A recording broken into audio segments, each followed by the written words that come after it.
Hello, I'm Monica Reinagel, and you're listening to the Nutrition Diva podcast, a show where we take a closer look at dietary fads and dubious claims so that you can make more informed decisions about your own health and nutrition. Over the years, I have looked at a whole slew of dietary fads that could be grouped together under the general heading of personalized nutrition. There was the blood type diet, for example, which claimed that you should either include or avoid various categories of food based on whether you had type O, A, B, or AB blood. A different dietary pattern was recommended for each blood type. And, at any one of them would constitute a substantial nutritional upgrade compared to the typical American diet. But there's very little research to support any connection between one's blood type and one's ideal diet. There were also popular diets based on body shape. One diet for those with pear-shaped figures, another for those with apple-shaped bodies, and so on. And as with the blood type diets, following any one of them would result in a much healthier diet than most people were already eating. But again, the science supporting different diets for different body shapes was speculative at best. Another whole category of personalized nutrition involves testing your blood for the presence of antibodies, which would allegedly reveal subtle food sensitivities that were responsible for your symptoms or for your inability to lose weight. Except that these tests are not considered valid indicators of an actual food sensitivity. Now, to be clear, food tolerances do exist. It's just that these sorts of tests are not a reliable way to identify them. There's a very high rate of false positives, where the test says that you're sensitive to a food that you actually tolerate just fine. And as a result, they usually result in overly and unnecessarily restrictive diets. But the appetite for personalized nutrition continues unabated. And more recently, advances in genomics and microbiomics have led to an explosion of new products and services that claim to give you a personalized dietary prescription based on an analysis of your microbiome or your DNA. And I get it. It's long been clear that we don't all respond the same way to the same dietary interventions. Some people do really well on a higher fat diet. Others develop high triglycerides or cholesterol on that same diet. Some people lose more weight when they reduce carbs. And other people lose more weight when they increase complex carbs and reduce fat. So if those differences were genetic, maybe we could skip some of the trial and error and just zero right in on the best approach for each unique individual based on their DNA. Several large studies were launched to validate this approach, and several large companies were launched to monetize it. The studies, unfortunately, have been less than convincing.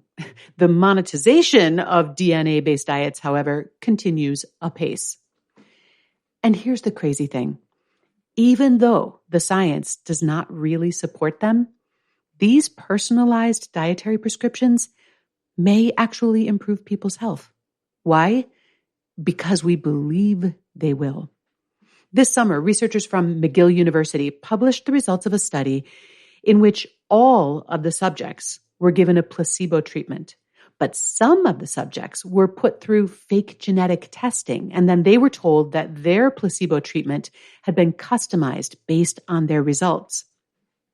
The placebo treatment was actually exactly the same for all of the subjects. And true to the placebo effect, the treatment did have some positive effects in both groups, but it was significantly more effective in those who believed that their treatment had been customized based on their genetic analysis.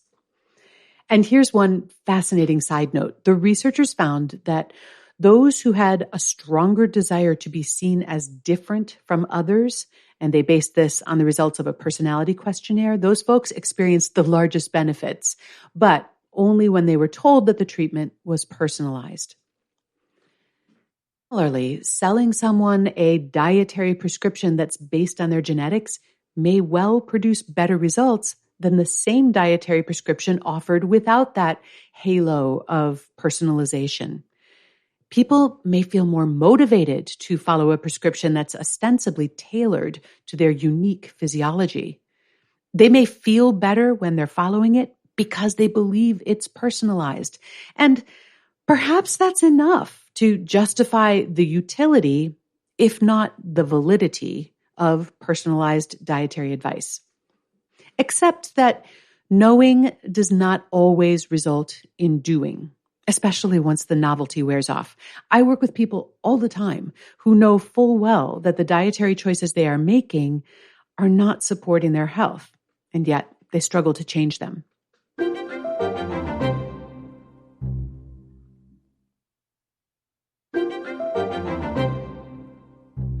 I think we often kid ourselves that having more information will result in making better choices, especially if that information is highly specific to us. But as most nutritionists and dietitians that work with people one-on-one will tell you, very little of our counseling consists of telling people what they should and shouldn't eat. It ends up being mostly about helping people figure out how to bridge the gap between knowing and doing. Despite the variances between individuals, there are some universal truths. We don't have to sequence your DNA or analyze your microbiome to know that foods that are high in added sugars or fried foods or highly processed foods may not be ideal for the human body. If these foods are still a big part of your diet, well, then it probably makes sense to start eliminating them or reducing them before you spend $500 to find out whether your intestinal bacteria prefer apples to oranges. If you're not willing to take those first obvious steps toward a healthier diet, how much good would a personalized dietary prescription based on your genes really do in the long run? Now, that's not to say that the ideal diet is a one-size-fits-all solution, but I think it's even more important to optimize your diet for non-biological, non-genetic factors, such as your preferences, your lifestyle, and your priorities. My good friend Jay, for example, struggles with a strong genetic predisposition toward high cholesterol and diabetes. And he really wants to manage these issues without medication as much as possible, which means that for him, diet and lifestyle are key. And interestingly, he has had success with two diametrically opposed approaches. Several years ago, when his blood sugar levels were starting to cross that line from pre-diabetic over into diabetic, he took the low-carb route. He eliminated virtually all sugar, most grains, starchy vegetables, and legumes. His diet was mostly meat, eggs, and vegetables. And his weight and his blood sugar dropped impressively. But after a year or two, they started to creep back up. And part of the problem, at least, was that he found it difficult to sustain that strict low-carb lifestyle long-term, even as disciplined as he is. So at that point, he did a complete U-turn and he switched to a vegan diet. Now, although he still moderates sugar, he now builds his meals around grains and legumes, foods that were mostly off limits on his low-carb diet. And this too worked like gangbusters, even though it was pretty much the complete opposite of his previous approach. He lost weight, his cholesterol improved dramatically, and his blood sugar dropped enough to keep him off meds. Both of those approaches obviously require giving something up. But over the long haul, Jay was more willing to give up meat and eggs than he was to give up grains. So which of those two approaches might a DNA or a microbiome test have suggested for Jay? You know what? Who cares? Both approaches worked for his body, but one of them worked much better for his preferences and his lifestyle, and that made it far more sustainable. Winner, winner, chicken-free dinner. I predict that the science and the technology around personalized diets will continue to evolve and will probably become more accurate. But knowing what diet is best for us, obviously, doesn't necessarily make it any easier to follow it. But in the meantime, here are 3 ways to personalize your diet. Number 1, consider what foods you enjoy eating. Which ones are you more or less indifferent to? Are your tastes more adventurous or sort of conventional?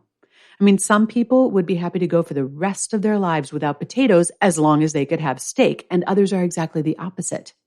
Some people love exotic flavors and ingredients. Others prefer plainer fare. And all of these can be important clues to your ideal dietary approach. It's not to say that you can never branch out and try new things, but an approach that is completely outside of your comfort zone is going to be hard to sustain for long. As soon as things get busy, we're very likely to revert to our more familiar and comfortable patterns. So let's start by creating the healthiest possible version of that baseline. Number 2, think about how your eating habits make you feel. It's not just about your taste preferences, though. It's also important to consider how eating a certain way makes you feel. For example, compare how you feel after eating animal foods, which tend to provide more protein, and how plant-based meals, which are usually higher in fiber, make you feel. One day, you might have eggs and vegetables for breakfast and top your salad with grilled chicken at lunch. Another day, you could have oatmeal with nuts for breakfast and top your salad with garbanzo beans. Then pay attention to how you feel throughout the day. Do you feel energized or sleepy? How satisfied do you feel after eating? Does your digestion feel more sluggish or efficient? How soon do you get hungry again? Are you cruising through your workouts or are you feeling kind of underpowered? Finally, it's important to consider what besides your health really matters to you. Are you a competitive athlete? An environmental warrior? Is food and cooking a really important part of your social and cultural rituals, or something that you just want to dispense with as quickly as possible? Your diet needs to align with more than just your DNA. It also has to be harmonious with those other priorities and values. So here are my 2 takeaways for you. The best diet for you is the one that you can follow. Our genes and microbiome may hold some clues as to which dietary approaches will produce the best biological response, but few of us make dietary decisions based only on our biological needs. A reasonably healthy diet that you can happily and comfortably sustain is better than the biologically perfect diet that you can't or won't follow.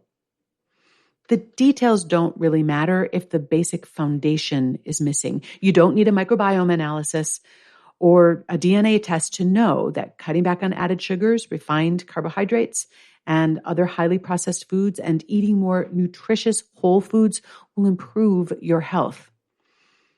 All of this is baked into the approach that we take in the Way Less program, by the way. So if you are looking for more support for healthy weight management, please do check out the tools and the resources available for you at wayless.life. If you have a question you'd like me to answer, you can email me at nutrition@quickanddirtytips.com. You can also leave me a voicemail at 443-961-6206. Nutrition Diva is a quick and dirty tips podcast, and I'm grateful to my team, which includes my director of podcasts, Adam Cecil, audio engineer, Nathan Sems, Davina Tomlin, who runs our marketing and publicity, Holly Hutchings, our digital operations specialist, and Morgan Christensen, who is our podcast operations and advertising specialist. That's all for this episode. Thanks so much for listening. I'll see you next week.